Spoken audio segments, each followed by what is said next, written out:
in many ways, I mean, community building has been the guiding star of my life.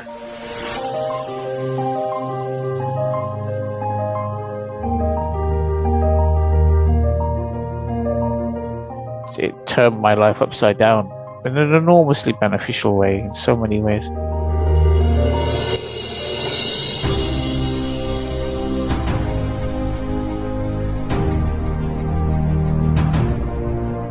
There were a lot of communication tools I took away with me that I'm still using.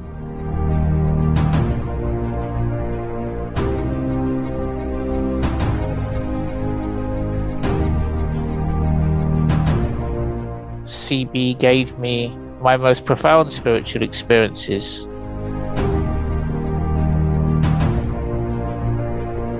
Good afternoon, John. Hello, Timmy. Lovely to see you, friend. Thank you for accepting my invitation. Oh, anything for our community building friends such as yourself. It speaks to the power of the process, actually, the fondness I still have for you after all these years. It's like, and how easily you just, look how lovely it's Timmy, and how actually that means so much more to me than it might, acquaintance I might see from some other kind of thing. I have such clear memories of you, and such fondness for you from the circle. Well, that's heartwarming for me. Thank you. So how did you first get involved with community building, John? That is a kind of partly sad, but ultimately rather inspiring tale. I was 19, 20, maybe a little bit older, and quite depressed, truthfully, and lonely. I'm wandering kind of in that state fairly aimlessly in Oxford. I went into a bookshop looking for something I knew not what, but knowing I was looking for something, and picked up quite at random a book. I looked at it. So this guy I'd never heard of, M. Scott Peck, Different Drum. I started reading it. I was instantly hooked by it. I thought, no, I want this. I bought it straight away. I went home and I read it really quickly. And I can remember just about halfway through, just throwing it up in the air. I thought, this is what I've been looking for. My goodness, it's like this is an answer to this, or the alienation I feel from the culture that I'm in, and finally someone who understands me. I think, it was quite the moment, I have to say. And then I've followed the address in the book to a website, the website to a telephone number for community building in Britain, and then to my first workshop at the Abbey in Sutton Corney. That was the place where you went to? Yes. Okay, what was the name of the place again, please? It's still there, a community, although struggling by all accounts. The Abbey in Sutton Corney in Oxfordshire. I understand. All right. So was it the first book you read from Scott Peck, The Different Drum? Yes. Okay. Yes. Perfect introduction. I think I don't think I would have been in any way as transported initially by, say, The Road Less Traveled. That's still, I think it's by far and away, in my view, The Different Drum is Peck's most important book. The Different Drum. Yes. I understand. Okay. So as I understand, you went to an existing intentional community. Is that right? For my first community building workshop, yes. They were the hosts. Yes. I mean, I did go to live in an intentional community when I spent a little bit of time at the Abbey. And then I went to live for about two and a half years, maybe, at somewhere called Braziers Park, which is just up the road. So yeah, I've done my time in the trenches of a residential community, as well as in the trenches of community building circles that disappear after a weekend. So I have an experience of what it means to try and live in community as well as sort of just for a weekend. Yeah. Okay, so just for me to make sure that it was an intentional community that organized a public workshop, or you went to live there? Yes, exactly right. Yes, that's right. So that's the way community building in Britain did things. They would have a sponsor, and then the organisation would liaise with the sponsor, and they would do the bulk of the organisational work. And in this case, the sponsor was the community at the Abbey. I understand. Okay. What benefits have you experienced from community building? That's a huge question, Chibi. I mean, you've got to understand, I mean, in many ways, I mean, community building has been the guiding star of my life.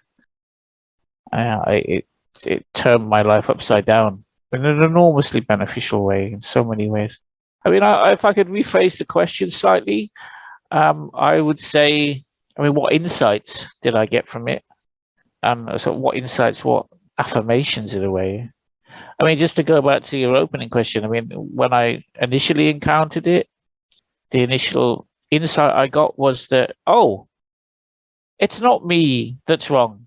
It's not me. There's not something wrong with me. This world really is. I really am alienated from this culture for a reason. And it's not just me that's alienated. There are a lot of people that are alienated from it and are feeling lonely and find it dysfunctional. And it's not actually an indication that there's something wrong with me. It's there's something right with me, that I'm depressed, you know, and that there is a different way of doing things. So that was enormously beneficial. I can't tell you how important it was at that age to know that there was something more. I mean, I might not have even survived not having that knowledge. I mean, there was, so I think there was a lot of societal insight that I think that both reading the different John provided and then going to workshops provided, hearing people's stories and you know, realizing the gap between what was possible and what I was encountering was enormously helpful.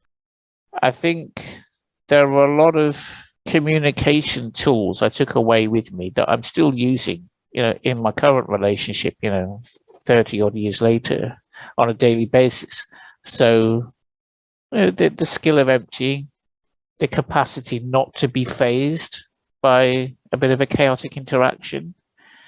I think, you know, the emotional intelligence to then go looking for my role in it, to look for what my triggers might be if I'm feeling terribly red hot and furious about it all, to kind of have some charity to where the person I'm talking to might be, what might their triggers be, to try and figure out what is going on between us and to think that we can like make our way through it to a better place. I mean, so many insights came from community building, really, and my practice of it over the years. I think it's certainly, our current relationship is 13 years, and I don't think it would have survived. It wouldn't have survived without it. No question. My relationship would have been finished long ago. We would have gone into one big bust up and that would have been the end of it. And community building has rescued my relationships time and again. So that's been enormously helpful. But I think the most powerful insight is experiential.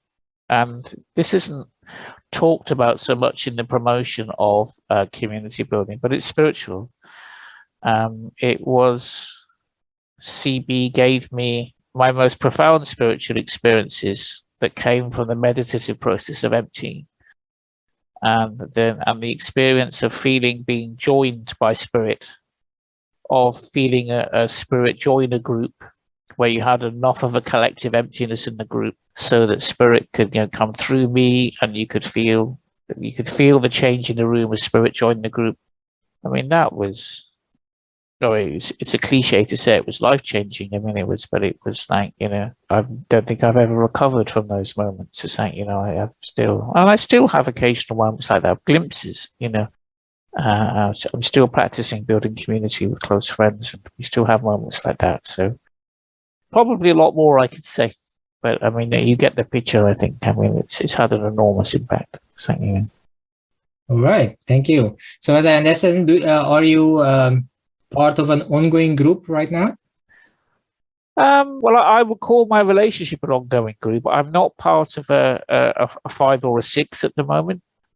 But you mentioned some friends. Yes, I mean, I have a dear friend in England, and I've been to see her recently, and we very purposefully took some time in silence in a beautiful location to speak as we feel moved and to see what happened. And we had some some very special moments. And so that connection is ongoing, but obviously we're separated by distance, and we've been separated by COVID, and money, and so it's difficult. So, I mean, I'm part of a philosophy group that I talk about. It's not specifically a community building group. So that's kind of where it's at. I'm using CB in individual connections rather than being in an ongoing group at the moment. Yeah. I understand. All right. Who would you recommend community building for? That's a really interesting question as well. I mean, the short answer is everyone. But I think probably the import of your question is, who would I recommend it for particularly? I would recommend it for anybody that wants more. Anybody that's looking for a deeper sense of connection in every possible way, with humans and spirit, with spirit directly.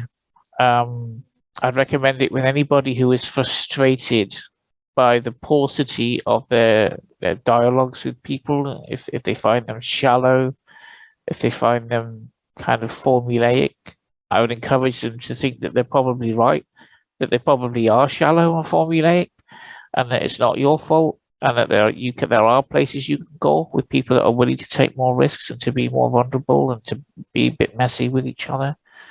And such places are shockingly rare, but they do exist.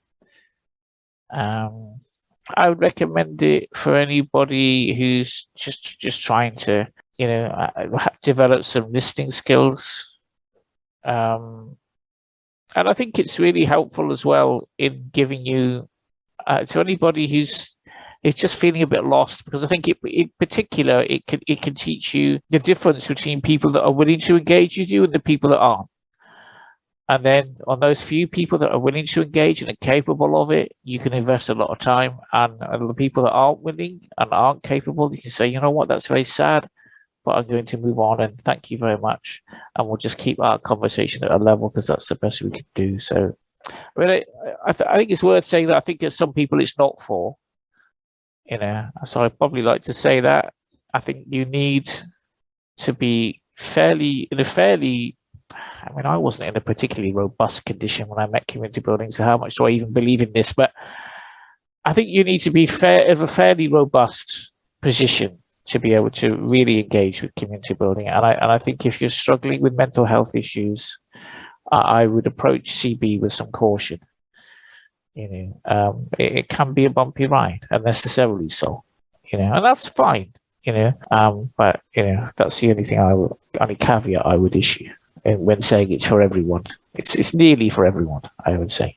All right. So our listeners may not know, but the first community building event I ever went to was organized by you. Oh goodness, that's true. And that was in 2004 in Oxford. Oh yes.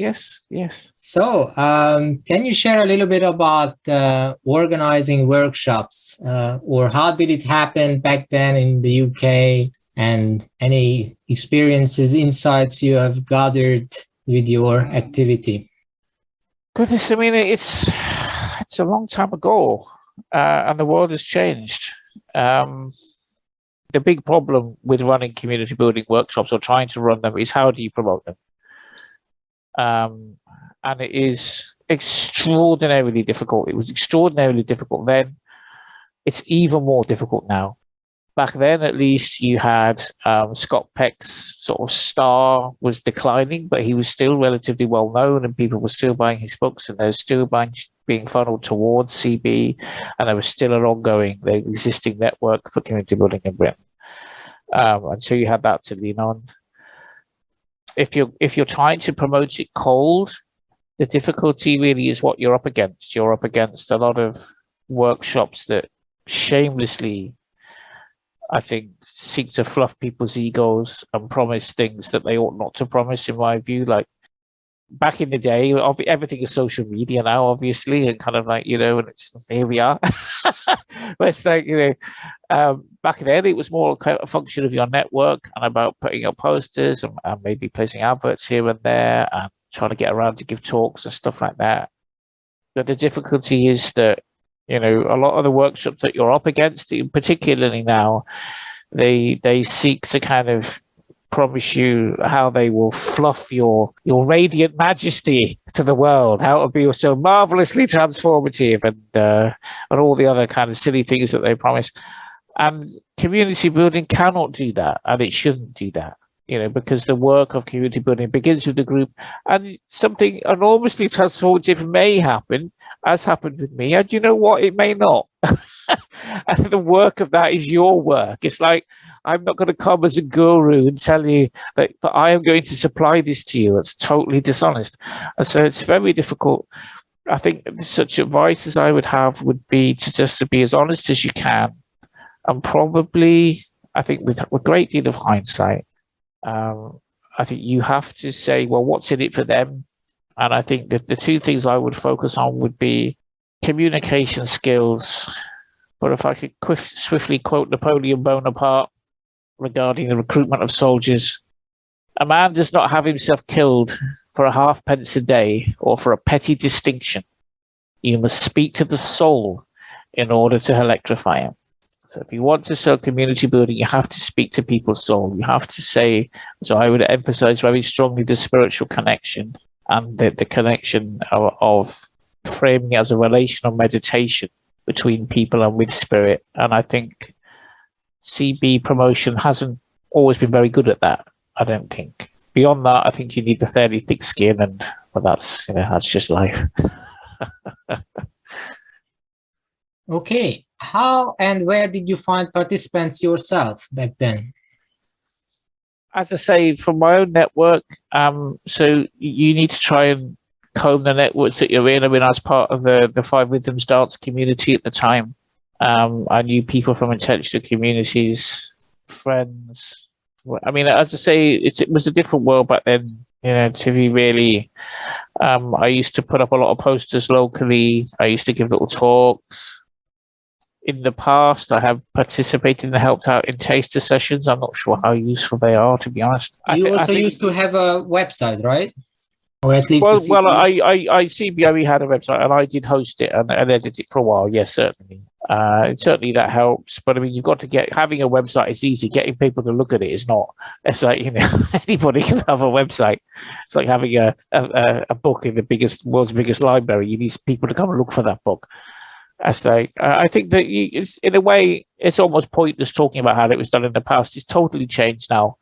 Everything has to be done on the internet, and where social media really is king.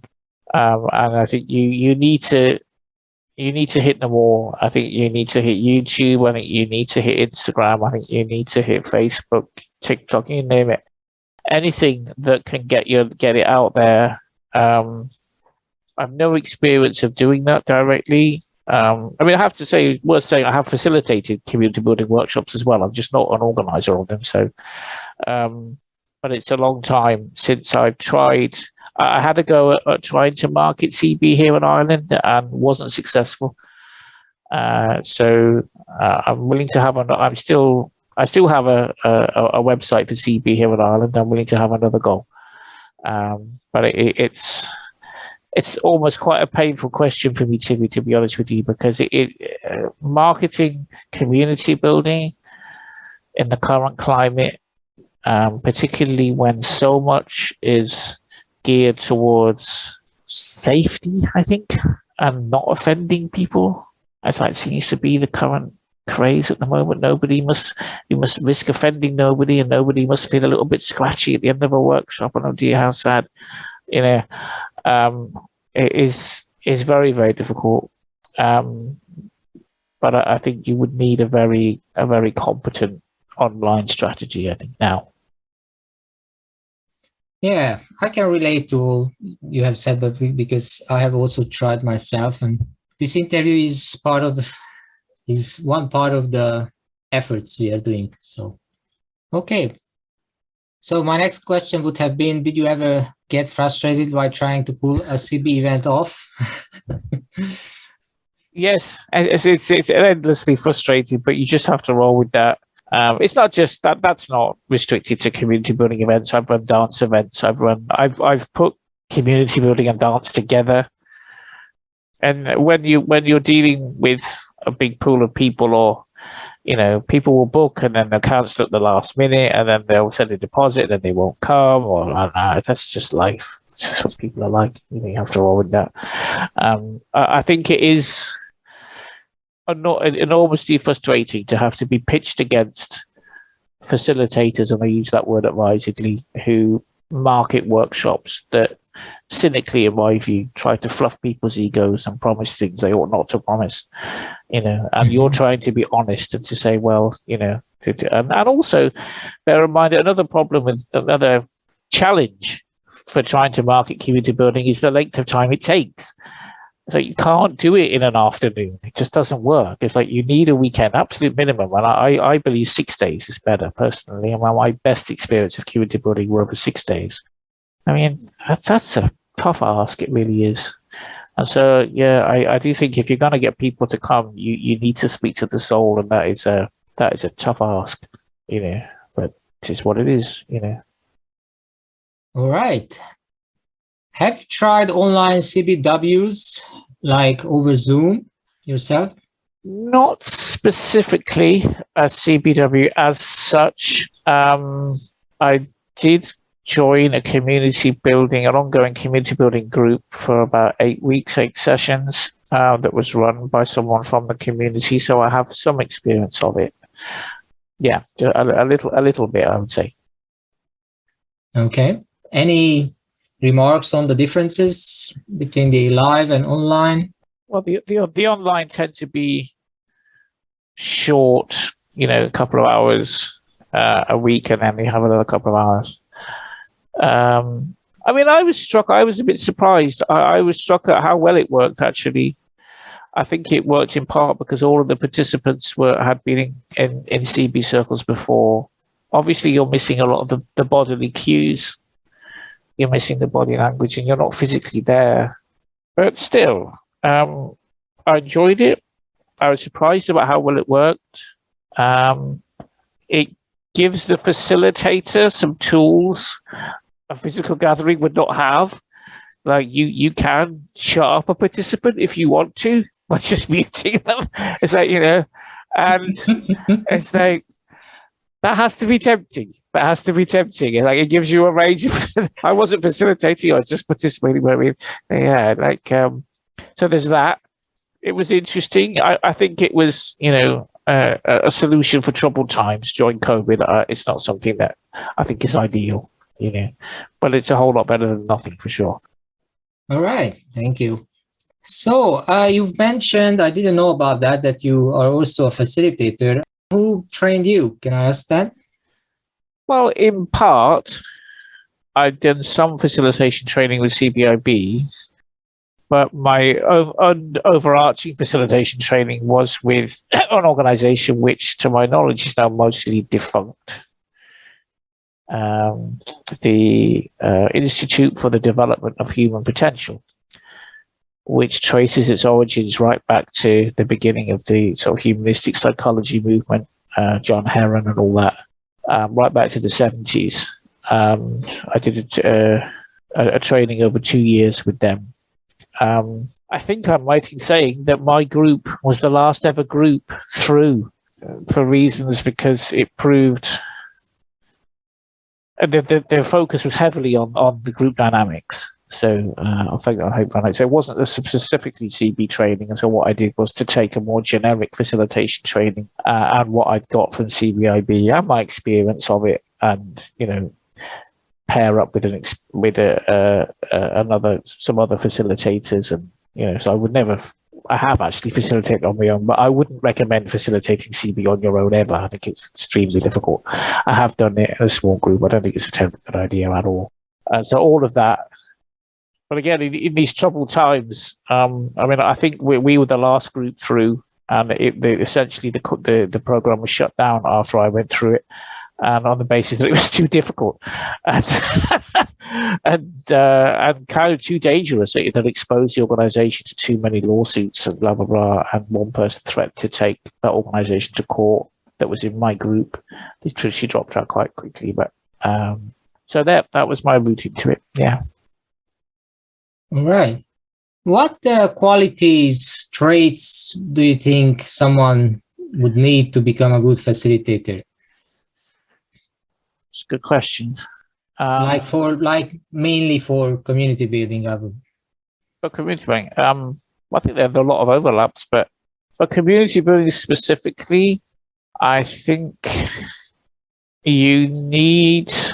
I think it lends itself particularly to people who can think systemically, and I think who are willing to. I think the key thing about, if I could just give you a little bit of background generically to facilitation, John Herman identified 3 types of facilitation: hierarchical, cooperative, and autonomous. So hierarchical, right, everybody sits down, right, the facilitator says, right, everyone, this is what we're going to be doing. Cooperative, they'll try and figure out with the group what the group wants to do, and the facilitator will suggest something, and then we'll go forwards like that. Autonomous, which is what community building is, almost exclusively, is where you create a space of relative safety, and then you let the group do its own work. And I think autonomous facilitation is the most challenging by far. And this is what makes community building so challenging. So in answer to your question, I think you need the kind of personality, you need patience in abundance. You need to have a relative distance from your ego. Because if it's all about you and you being the big I am facilitator, it's all going to go horribly wrong. You have to accept that the group may fail and that you may have to let it fail. And if you're not prepared to let it fail, and if it's really the work is about, oh, well, this is really all about me doing a great job of facilitation, then you're in the wrong line of work in community building, because it's not about you, it's about the group. And I think you need to have that capacity to reflect very deeply to agonize about when is the time to make an intervention and when not to. And most of the time, really, you need to stay out of the way. And if a group is floundering, to let it flounder, because that's how a group's going to learn. And if you try and kind of fix it with lots of clever solutions and clever words, you're actually negating the whole purpose of everybody being there. So you need an awareness of all those things. Yeah. So a lot of patience, you say. A lot of patience and a lot of humility. That it's not about you. That if the group gets into the most marvelous community, if you go away thinking it was all about you, then you yourself completely missed the point. Yeah. All right. I believe you had the chance to work with the facilitators from the United States, or to sit in a circle which were facilitated by US facilitators. And when I was over in the UK, the circle was facilitated by the UK people. So did you see any differences, and what differences did you see in the different approaches? Truthfully, I've had very little experience with the American style of facilitation. So my opinions about that are more anecdotal than firsthand.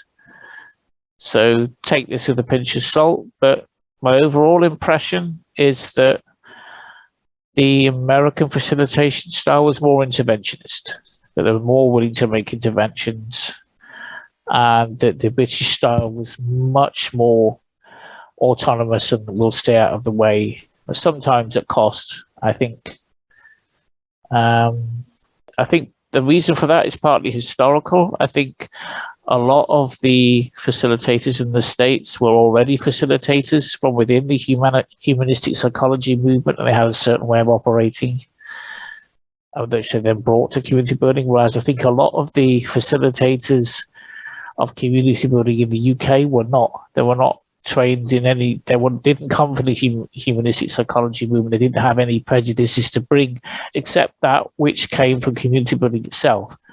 And so I think they tended to be, aside from providing sort of feedback at the start of sessions, it would be unusual for British facilitators to say all that much. That's not, I mean, they weren't working very hard. I mean, they were listening carefully. They were giving a lot of, affirmation with their eyes, and, and working quite hard in the breaks to think what to say at the start of sessions. But I would say that was the key difference between the two. All right. So these were my questions. Would you like to add anything else, John? So it's my understanding you've kept the faith, Tivi, even more than I have. And God bless you for that. What would I add? What I would add is that, Godspeed to you, friend.